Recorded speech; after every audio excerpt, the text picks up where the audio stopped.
That little black circle on your phone, the one that stares back at you, is an eye. The camera mounted on your neighbor's doorbell is an eye. The sleek, dark orb in the corner of the supermarket ceiling is an eye. We live surrounded by eyes that never blink, a silent, ever-present audience to our smallest moments. We are told they are there for our safety, our convenience, our connection. Yet, a ghost from the past whispers a warning. George Orwell in 1984 imagined Big Brother, whose face stared from every poster under the words, "Big Brother is watching you." The story felt like a distant, impossible future then. Now, it feels like a mirror. The purpose here is not to spread fear, but to draw a clear line from Orwell's fiction to our bright, shiny reality. George Orwell's 1984 is not a story of heroic battles or grand revolutions. It is a story about the slow, grinding destruction of a single human mind. The main character is a man named Winston Smith. He lives in a bleak, gray city in a country called Oceania. Oceania is always at war, though the enemy changes without notice. The world is ruled by the party, an all-powerful government led by a figurehead known only as Big Brother. No one has ever met Big Brother, but his face is everywhere, on posters and coins, a constant reminder of the party's total control. Winston works for the party in a place called the Ministry of Truth, a name that is a deliberate lie. Winston's job is to rewrite history.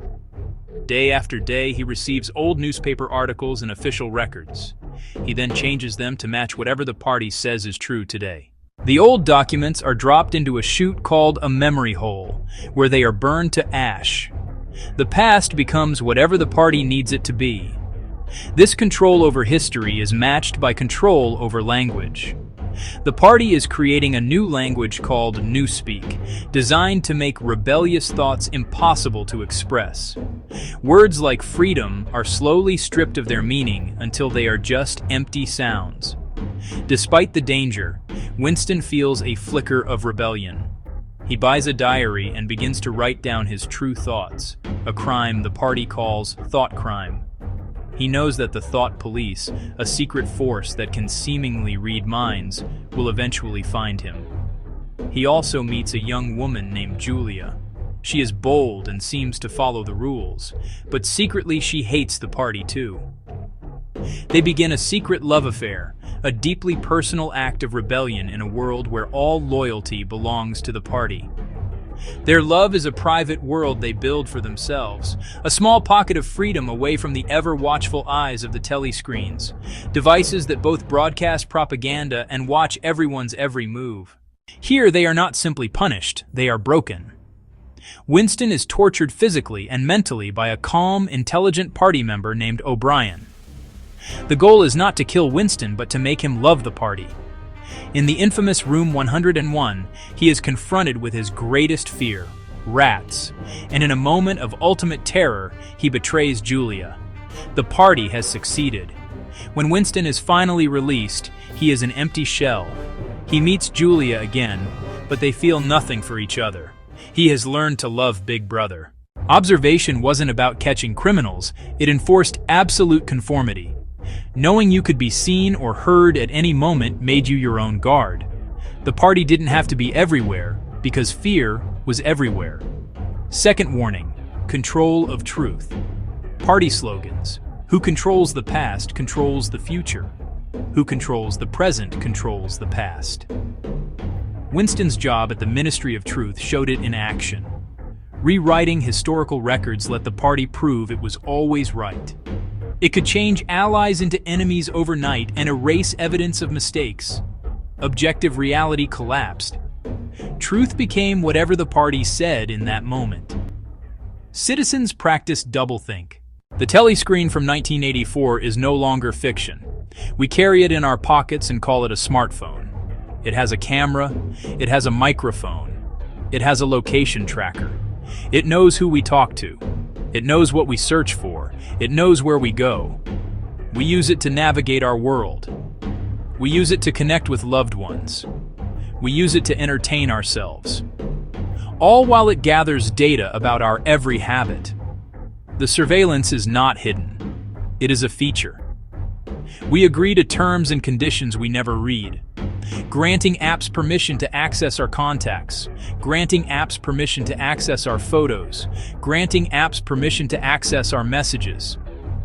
We have invited the telescreen into the most intimate parts of our lives because it makes life more convenient. The watching is now a service we pay for. Public spaces have also become a gallery of watching eyes. Security cameras on street corners. Security cameras inside shops. Security cameras on buses. They are said to prevent crime and keep us safe. But they also create a permanent record of our public movements. Dash cams in cars. Body cams on police officers. Even our homes are no longer private sanctuaries. Smart doorbells like Ring watch our front steps. Smart doorbells like Nest watch our front steps. They record neighbors. They record delivery drivers. They record passers-by. We have become a society of mutual surveillance, watching each other and being watched in return, creating a digital footprint that can last forever. The Ministry of Truth has a modern equivalent in social media algorithms. These programs decide what news we see, what opinions we see, what information we see. They are designed to keep us engaged, not to show us the truth. They learn what we like. They learn what we fear. They learn what makes us angry. Then they feed us more of the same. Even our entertainment has adopted the language of 1984. Reality TV like Big Brother turns surveillance into a game. Contestants live under constant watch for the amusement of a national audience. This normalizes living without privacy. At the same time, cancel culture can feel like a modern 2 minutes hate. A person's past mistakes can be dug up and broadcast online, leading to public shaming, job loss, social isolation. The fear of saying the wrong thing can lead to self-censorship, much like the citizens of Oceania feared the thought police. While Orwell brilliantly foresaw the dangers of government surveillance and thought control, our modern world has produced threats he could not have imagined. One of the most significant overlooked dangers is the rise of data brokers. These are companies that operate in the shadows of the internet, with names you have never heard of. Their entire business is to collect by. They gather data from your credit card purchases, your social media activity, your public records, your browsing history. They then compile this data into detailed profiles, which they sell to advertisers, political campaigns, anyone else willing to pay. We are not their customers. We are their product. Another danger we largely missed is the power of algorithmic persuasion. Orwell imagined propaganda being broadcast from a telescreen, a one-way flow of information. Today, propaganda is personalized and interactive. Algorithms learn our deepest psychological triggers, our insecurities, our desires, our political leanings, and use this knowledge to influence our behavior. We have also failed to see the danger in the normalization of constant recording. Living under a constant, unseen gaze has a profound effect on the human mind. The most immediate psychological effect is a low-grade, persistent fear. It is not the terror of a physical threat, but a quiet anxiety from knowing your actions could be recorded, judged, used against you later. It could be the worry that a comment made to a colleague at work was overheard, that an old social media post could be misinterpreted by a future employer, or that your online search history could paint a misleading picture of who you are.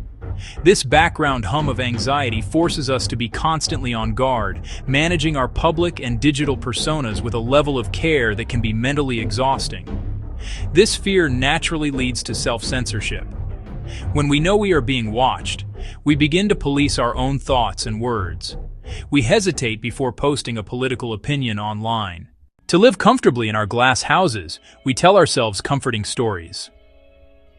These are the myths of the digital age, the modern equivalent of the party's slogans. They help us justify the loss of our privacy and ignore the warnings that echo from the pages of 1984. By examining these myths, we can begin to see the reality they are designed to hide. Myth: if you have nothing to hide, you have nothing to fear. Reality: This is perhaps the most dangerous myth of all. It assumes the only purpose of surveillance is to catch criminals. But privacy is not about hiding wrongdoing. It is about having the freedom to be yourself. The freedom to explore new ideas without being judged. The freedom to have a private conversation with a friend without it being recorded. The freedom to make mistakes without them becoming a permanent digital record. Saying you do not need privacy because you have nothing to hide is like saying you do not need free speech because you have nothing to say.